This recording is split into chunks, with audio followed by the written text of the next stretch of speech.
What's up, dude? So if you've been watching cooking videos on YouTube for any amount of time, I'm sure you've seen that title, the best blank recipe in the world, right? They're everywhere. And 99% of the time, it's just plain not true. But what about the 1% that is? For there are some culinary legends out there on YouTube who are really producing some of the best food in the world, and I think Fallow is one of those channels. So today on my series, we'll see about that. We are gonna recreate one of their most famous recipes, potatoes boulangères. It's about to get real buttery, my friends. I have a mustache. Today's recipe is coming from the YouTube channel Fallow.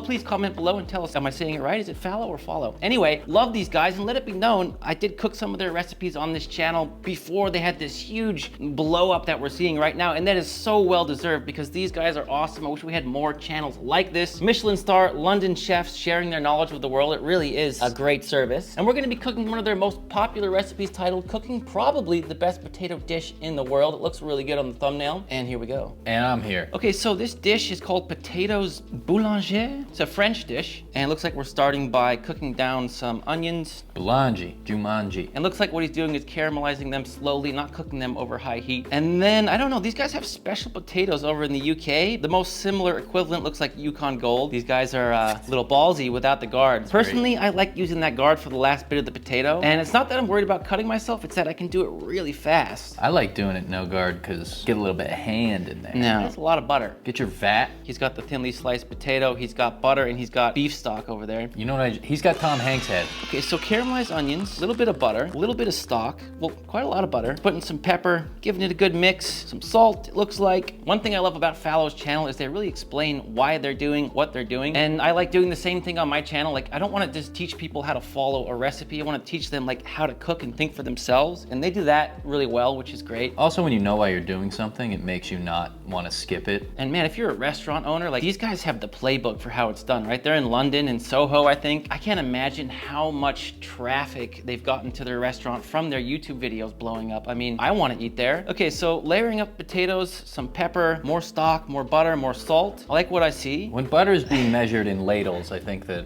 you know, it's not a diet thing. And what I love about this dish is there's no recipe here, right? He's not like, oh, you're using like 2 cups of clarified butter or whatever, even though it probably is that much. He's just feeling it out, you know? A few different layers, up and up and up, and then they're going with more butter and more butter and more butter and more butter. Oh my God, dude. And after that, this is criminal. And then on that top layer, it looks like they're going in with, you guessed it, more butter. And now what he's making is a cartouche out of parchment paper. They are definitely quite handy, and especially for stuff like this. And you can see when he puts it on there, it's like sealing with the butter. A little more stock right in the middle. I think I would like some more butter. Plate on top to weigh it down. I think he said in this video, it's like a mixture of like French onion soup meets potato gratin kind of thing. I mean, this can't be bad. Bake it for a bit, take off the plate, and then I guess he's gonna rebake it with just the cartouche. Is that all butter? Because it doesn't really look like stock to me. It's swimming. Is that gonna absorb into the potatoes? That doesn't look like it could possibly absorb, but maybe it will. As those potatoes cook, right, they soften and they compress. And so, dude, that's mostly butter. I mean, I love butter.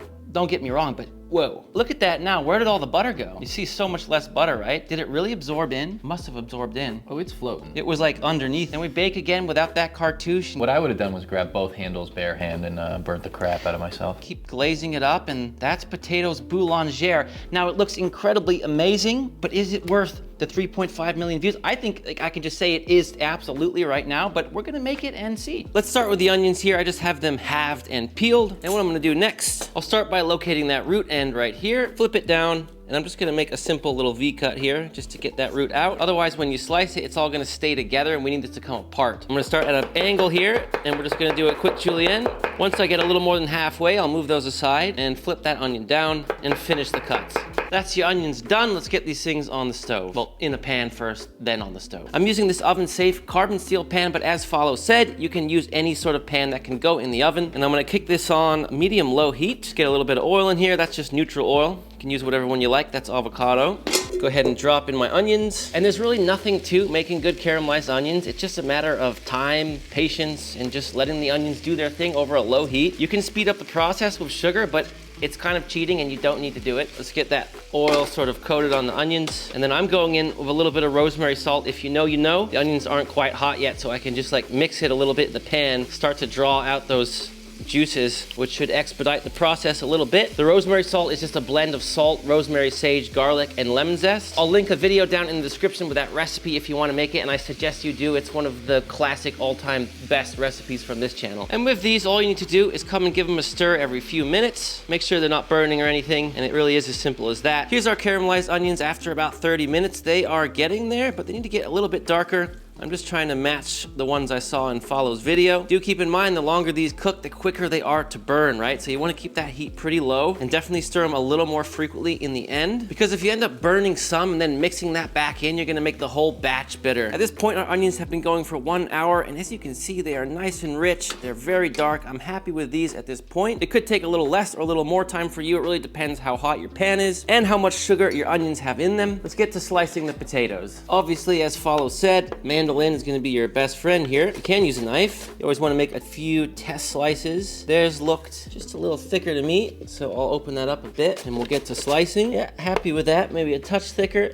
and we're good to go. And personally, once I get down to about there, I'm always down with using a guard. And that's for 3 reasons. The first being, I'm definitely not as cool as those Follow guys. They're just too cool. Number 2, after 20 years of cooking, I have not once cut myself on a mandolin. That's pretty amazing, knock on wood. And 3, when I use that guard, I can just do that last bit of potato really quick. If I'm not using the guard, I feel like it just takes me a long time. Also, when you're choosing potatoes, if you can find some that are roughly the same size, that's definitely gonna be a bonus. And it's gonna make your dish just overall look better. I'll just throw these all in a bowl for now. All right, folks, here we go. Time to make the most calorically dense dish of all time. It's butter with a little potatoes, and I freaking love it, man. So he starts by mixing a little bit of clarified butter and a touch of stock in with the onions. Then a quick taste for seasoning. Salt is great, although we're gonna need some Sergeant Gilbert reporting for duty, which is just black pepper. And then what I'm gonna do here is just spread that out to a somewhat even layer. I think Follow described this as French onion soup mixed with something like French onion soup potatoes, which I think that's a really good way to describe this dish because it's got the beef stock and these caramelized onions. Also, when I reach into my potatoes, I'm grabbing these slices that are all together, because if you can find the potatoes that came all from the same potato, that is obviously gonna be best. Easier said than done, but these look all right. I'm gonna start stacking them all the way around, just with a slight overlap, and we'll keep that going into the middle, and then try to find a couple little smaller potatoes for the middle here. Now, I saw him do a little beef stock next. I've never actually made this dish. I suppose it's one of those things you gotta sort of feel out, meaning there's no exact ratio of butter to stock to potatoes, but what I remember him saying is to keep the layer of stock just a little under the potatoes, so that's what I'm gonna do. Next, we season. I'm doing rosemary salt, but obviously they just use salt. Either is fine. This one's just gonna be a little herbaceous, if that's a word. We go in with our clarified butter, just around like so. Now, I'm gonna start in with my next layer of potatoes, and so with these, they said to stack them in between, so I wouldn't put one potato right over the other one like this. Instead, it would go right there. So in between that last layer of potatoes, which totally makes sense structurally. And around we go, and around we go. And again, back into that middle ring, and a couple little guys in the middle. And now it's as simple as just repeating the previous step. There goes our stock. Seasoning. I do some pepper too. I kind of forgot on that first layer, I think. There she is. New Sergeant Gilbert is not messing around. And then back to the butter. Around we go. I saw a lot of comments on Fallow's video that, you know, restaurant food just tastes good because it's loaded with butter. And while that may be partially true, you can see the skill, the passion, the technique, the little details that he puts into making this dish. You know, it does require some skill and definitely a passionate heart, I would say. And then he started doing some thyme on this layer. Don't need too much thyme, right? Thyme is really strong, so just a little bit goes a long way. Now we're just repeating this same step one more time. Round and round we go. You guys know I'm like way taller, like I'm like that tall. I do a good spread down here. Just, that's my stance, my cooking stance. I know in some restaurants, my brother used to tell me if people stand like this, like my legs are like that, the chef would come along and smash your legs back together. Definitely like a, you know, a 2 Michelin star restaurant that you have to stand like this, like this. Crazy stuff used to go down in Michelin star restaurants back in the day. Straight up physical abuse, you know? That kind of stuff doesn't fly anymore. Thank God, you know? And on kind of a random note here, guys, I'm starting a gaming channel. That may come of a surprise to you, but I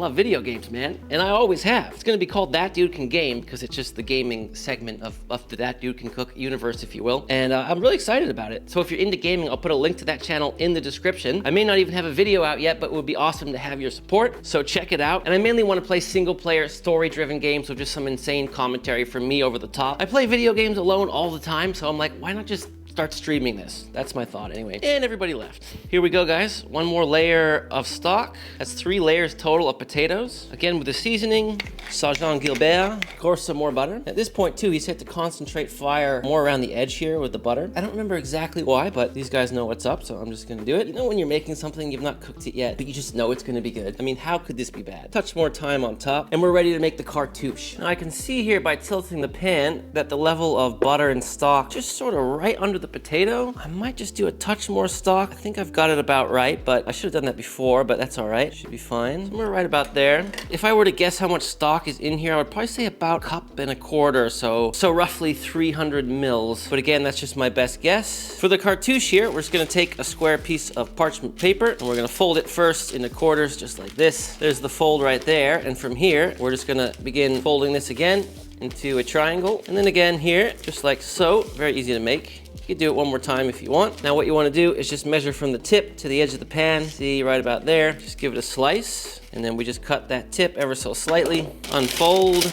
And there's our cartouche. Now he said here, if you've done it right, you should have a pretty even seal, right? So you can see where there's these little air pockets. And what I'm trying to do is just get this stuck down, you know? Butter and the stock should seal everything up pretty well. And then I saw him do a touch more stock right in the middle there. There's a little on top there, it's not a big deal. Just going to evaporate. And as Fallow said, the cartouche is great because it still allows evaporation while also trapping heat and steam. Think of it as sort of like an in-between lid. It's quite nice and you'll definitely see a lot of great chefs using this method. And the last thing we need to do is weigh down our potatoes. Just simply place a plate on top of your cartouche. And now I've got my oven set to 275 Fahrenheit. I think they had theirs set to 250, but I'm pretty sure they might have had a fan going. I feel like their oven is just certainly more powerful than one you might find at home. So I just cranked mine up a little bit because I want to eat these today. You know what I'm saying? So in they go. I'll give you the timing when they come out. Bon voyage, my little friends. And while those potatoes cook in the oven, let me tell you about the amazing pan I'm cooking them in that comes from today's sponsor, Made in Cookware. And I'm incredibly proud to have them support this channel because I've been using their pots and pans for years before they ever decided to sponsor me. And thanks to Maiden's outstanding quality and performance, their cookware is used by over 2,000 top-rated restaurants and hotel groups across America. Maiden partners with multi-generational factories and artisans to bring you a product that is truly a joy to use in the kitchen. And if you've ever considered switching to clean, uncoated cookware, then Maiden's carbon steel collection is the perfect choice. These award-winning frying pans are crafted in Sweden at a family-owned factory that has been producing carbon steel since the late 1800s. And for those who don't know, I like to explain carbon steel as the perfect hybrid mix of a cast iron pan and a stainless steel pan. Like stainless steel, they heat up quickly and are very easy to maneuver around the stove. And they do that while maintaining the heat retention and durability of cast iron, meaning these pans really hold their heat and resonate it well. The carbon steel products can go from stovetop to oven and even handle an open flame up to 1200 degrees Fahrenheit. I've worked in a dozen professional kitchens all around the world, and there's a very good reason that chefs swear by carbon steel pans. They really are just incredible. And whatever you're throwing at it, you know it's gonna do a great job, whether that's chicken, beef, lamb, pork, fish. It's gonna crush it all and it's gonna be naturally non-stick along the way. You can check out the carbon steel collection as well as Maiden's other cookware by clicking the link down in the description to save on your order. Thank you, Maiden, for sponsoring this video. Now let's get back to the potatoes. Here we are after 45 minutes. At this point, they said you can go ahead and remove this plate, which I will do. And now it goes back into the oven for another 25-30 minutes without that plate. And there we are after another 25 minutes. And it's at this point we can now remove the cartouche. It looks fine, but I think it needs more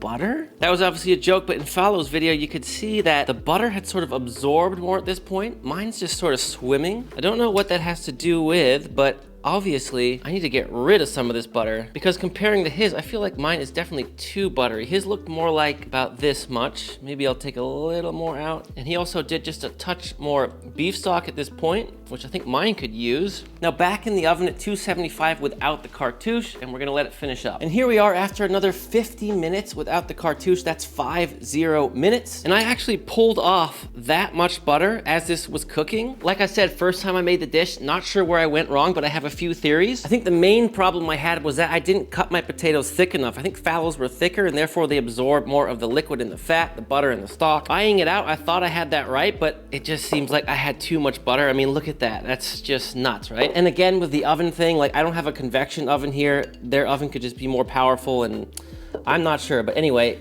it seems crazy, but we're putting a little butter on here just to sort of glaze it in the end like he did, only like coating it right here with the butter. I mean, it smells incredible. I think this is definitely one of those dishes you have to just make for yourself a few times and just see how that all reacts. Also, different potatoes probably have different results, I would imagine. So just a glaze of the butter and just a touch of the stock on top, a little bit of flaky salt, and just a few little more leaves of thyme. And back it in the oven for 5 minutes. And there we are, my friends. I actually had that in for about 8 minutes. And in the end, I think it looks pretty similar to fallow's, but I would definitely do this again and just mess with the ratios of butter and stock. And I would absolutely cut those potatoes thicker. But hey, we're close enough. Let's give this thing a try. I mean, this is gonna be like 100 calories per bite at least. Whew, I mean, it does look good. It's cooled down now. Let's see if we can find some potatoes in all this butter. My gosh, is it soft. It's funny to make this beautiful thing and then just sort of rip into it like this. But hey, this is the way. Oh my God. Plate for me, plate for Marcus. Let's give this a taste. All right, Marcus, here we go. Fork flip.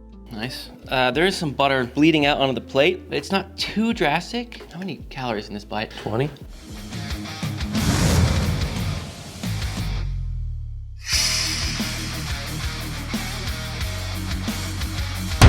I mean, I get it, you know. This is your favorite potato dish.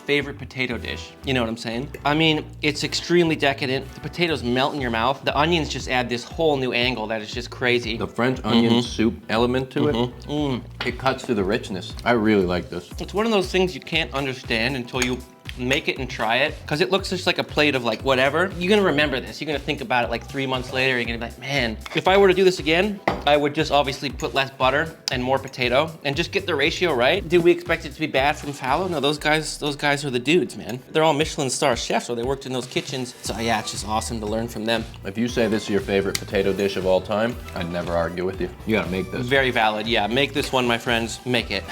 Thanks for watching today, my friend. And again, if you're interested in gaming, definitely follow my other channels below. They will be linked down in the description. You'll also find my Master in the Making ebook that has 55 of my personal favorite recipes from this channel. And if you want to stay on this French sort of potato train, here are 2 more recipes from my own channel that are really just divine, buttery deliciousness. Until next time, my friends. You know I love you, and I'm out.